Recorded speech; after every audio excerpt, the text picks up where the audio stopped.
forced to do so. Thanks, Senator Walsh. Yes, please. Okay, Deputy by Barrett.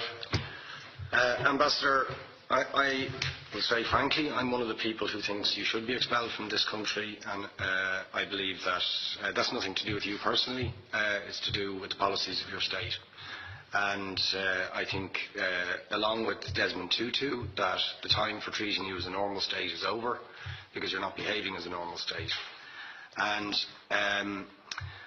I just want to ask you questions, really, in relation to that contention. And I would just say, for the record, it certainly isn't motivated by anti-Semitism in my case. I mean, for example, when disgraceful attempts were being made to downplay the horrors of the Holocaust by people like David Irving, I brought a Jewish Auschwitz survivor to this city to organise meetings and get her on national television to remind the Irish people about the horrors of the Holocaust. And I would do so again if anybody tried to downplay the horrors of what were done to the Jewish people. But it is precisely because I'm opposed to racism that I oppose what your state is doing and what it stands for.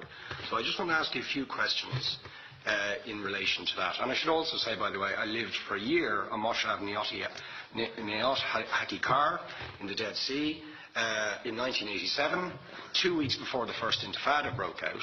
That leads me to my first question. You have tried to cover over what you have done, the killings of innocent people in Gaza on 3 separate occasions over recent years, the seizure of Palestinian land and so on, by attacking Hamas. Now, why don't you just admit that Hamas didn't exist when the first Intifada took place? They didn't set up an armed wing until the early 1990s. And that there was a reason that PLO were in Tunis at the time, exiled, effectively not present. But the ordinary Palestinians rose up because you denied them basic rights. I lived there.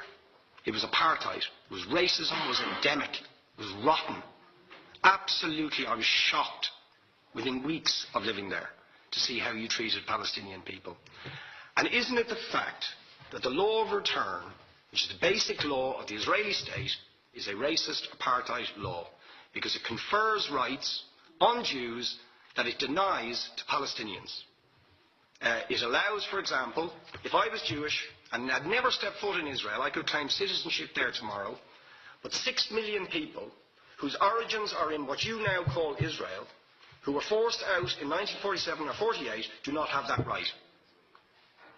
Isn't that part of the reason why the Palestinians are in dispute with Israelis? Because you deny them the right to return to their homes and to their land and to their villages, and that they have a legitimate claim, even under international law, to return, but you deny them that right. Why do you deny them that right? And why do you give that right to other people who have no connection whatsoever with the land, whether you call it Israel or whether you call it Palestine? Why do you continue to seize land, if you're serious about Oslo and the two-state solution? Why do you continue to seize land, which under that agreement is land designated to be Palestinian land? 500,000 people, most of which has taken place since Oslo. You allow that to happen. Why do you allow it to happen if you're serious about giving this land to the Palestinians? It's absolutely extraordinary. And it just, you must, are you not just taking us, Ambassador, for idiots? That you can say with a straight face, we're serious about peace, but while we're serious about peace, we're going to seize Palestinian land. And you expect the Palestinians to just sit back and do nothing about that. And the world to accept that that is an acceptable way to behave. And you asked earlier on, could we have some constructive solutions? Now you know what the Palestinian people have been asking for. Far less even than some people would ask for. Because I believe the whole apartheid system should be dismantled. But what they've asked for is to lift the siege of Gaza. Just to lift the siege of Gaza. Let them have an airport. Let them have ports.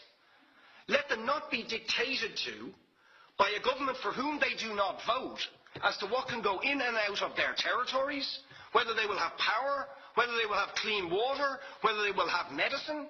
What makes you think you're allowed to have nuclear weapons and the 4th biggest army in the world and visit destruction on the people of Gaza, but they have no rights defend themselves. They have no territorial sovereignty over that land. Would you ask questions, please? How do you justify that? Yeah. All right. How do you justify those double standards? And very lastly, Ambassador, people like Bishop Tutu, Nelson Mandela, and I would certainly describe your state as a apartheid state, with different laws for people depending on their race or religion.